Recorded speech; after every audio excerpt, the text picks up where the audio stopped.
की recipe tasty होने के साथ साथ बहुत ज़्यादा हेल्दी भी है। इसे बड़े तो बड़े बच्चे भी मांग मांग करके खाएंगे। तो जी हाँ, आज मैं बनाई हूँ आंवले की जेली, जिसे आप आंवले की कैंडी भी कह सकते हैं। इसे बनाने के लिए धूप की ज़रूरत नहीं होती है, बहुत ही आसानी से बन जाते हैं और बहुत ही ज़्यादा टेस्टी होते हैं। आंवला विटामिन सी का रिच सोर्स है, ये तो हम सभी जानते हैं। ये हमारे बालों के लिए है और स्किन के लिए बहुत ही अमेजिंग होते हैं। तो एक बार इस रेसिपी को ज़रूर ट्राई करिएगा, क्योंकि मार्केट में भी बहुत अच्छे अच्छे आंवले मिलते हैं। Hey everyone, welcome to my channel. How are you? Hope you all are doing very well. सबसे पहले हम इस तरह के बड़े साइज़ के क्लीन आंवले लेंगे और इसे अच्छे से वॉश कर लेंगे। इसके बाद हमें स्टीम करनी है। तो मैंने एक पतीले में पानी ले लिया है, उसमें इस तरह की छलनी जो होती है वो डाल दी हूँ। इस पर वे आंवले को रख दी हूँ मैं। आंवले को स्टीम होने में 10 से 12 मिनट का टाइम लगता है। एक बार आप बीच में इसे चेक कर लें, उसके बाद अगर ना हुआ हो तो फिर से चेक करें। तो 12 मिनट के बाद बहुत अच्छे से स्टीम हो चुके थे। तो इस तरह से हमें इसकी कलियों को निकाल लेनी है, जो बहुत ही आसानी से अलग हो जाते हैं। अब सारे निकाले हुए कलियों को हमें मिक्सर जार में डाल देनी है और इसे पीस लेना है। इसका बहुत ही स्मूथ सा पेस्ट होना चाहिए, कोई भी लम्स ना रहे। अगर ज़रूरत हो तो आप इसे छान लें। इसके बाद हम एक पैन रख देंगे और पैन को लो फ्लेम पर में रख करके आंवले के सारे पेस्ट को इसमें डाल देंगे और 5 मिनट तक इसे हमें लगातार चलाते हुए कुक करनी है। इसके बाद जितना हमने आंवला डाला था उतना ही चीनी आप इसमें डाल दें और इसे अच्छे से मिक्स करें।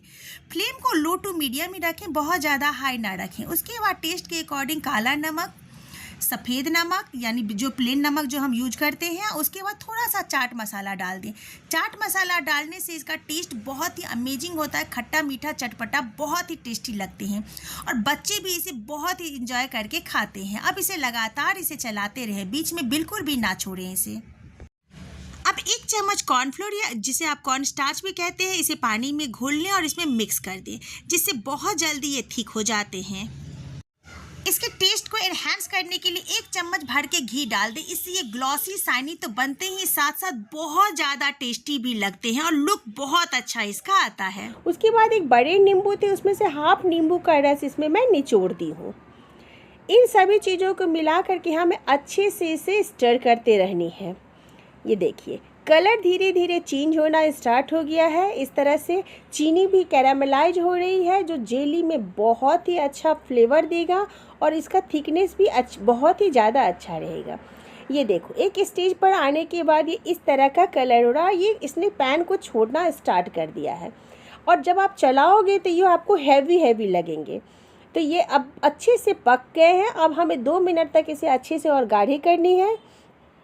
जो हमने मसाले मिलाए थे और चीनी जो कैरामलाइज हुए हैं, उसका ये कलर आ रहा, देखो पैन को बिल्कुल छोड़ दी। इस तरह से आप करोगे तो पैन को ये छोड़ते हुए निकल रहा है, मतलब हमारा जेली सेट होने के लिए बिल्कुल तैयार है। अब एक ट्रे या थाली में बटर पेपर ले लेनी है, उसे थोड़ा घी से ग्रीस कर लेनी है और उस पर में इसे फैलानी है। मेरे पास बटर पेपर नहीं थे तो मैं एक प्लेन पेपर ले ली हूँ, जिस पर मैं घी लगा दी हूँ और उस पर में इसे फैला दी हूँ।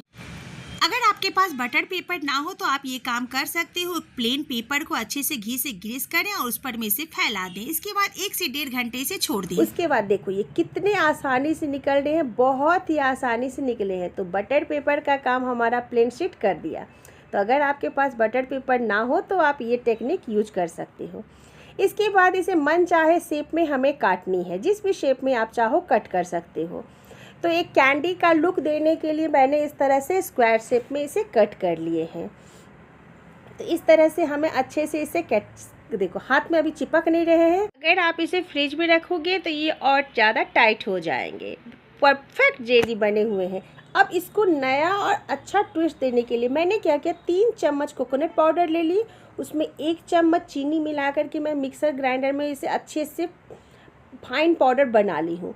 इसके बाद इसमें सारे जेली को डाल देनी है और उसे कोटिंग कर लेनी है। आप चाहो तो एक एक जेली को भी इस तरह से कोट कर सकते हो, और नहीं तो क्या करो, पूरी जेली को एक में डाल दो और इसे हम झटकते हुए अच्छे से इस तरह से कोट कर लेंगे।